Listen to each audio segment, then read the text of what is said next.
ইনকিলাব মঞ্চের আহ্বায়ক শহীদ শরীফ ওসমান হাদির জানাজাকে ঘিরে শনিবার জাতীয় সংসদ ভবন এলাকা পরিণত হয় জনসমুদ্রে। লাখো মানুষের উপস্থিতিতে বেলা ২:৩০টার দিকে সংসদ ভবনের দক্ষিণ প্লাজায় হাদির নামাজে জানাজা অনুষ্ঠিত হয়। সকাল থেকেই মানিক মিয়া এভিনিউ ও আশপাশের এলাকায় শোকাহত মানুষের ঢল নামে। নতুন এবং ফিরে আসা গ্রাহকদের জন্য নগদে চলছে ক্যাশব্যাক সহ প্রতিদিন হাজারো উপহার জেতার সুযোগ। হবে আশা আর ফেরা, সারপ্রাইজ সেরা।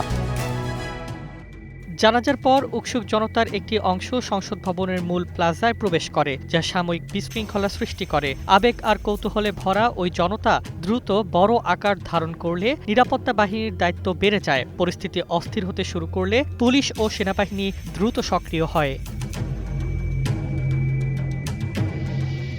তাদের যৌথ তৎপরতায় মাত্র কয়েক মিনিটের মধ্যেই পরিস্থিতি নিয়ন্ত্রণে আনা সম্ভব হয়। নিরাপত্তা বাহিনী জনতাকে সুশৃঙ্খলভাবে সরিয়ে পুরো এলাকা শান্তিপূর্ণ ও নিরাপদ করে তোলে। এই সমন্বিত প্রচেষ্টা আইনশৃঙ্খলা রক্ষা ও সহিংসতা রোধে গুরুত্বপূর্ণ ভূমিকা রাখে।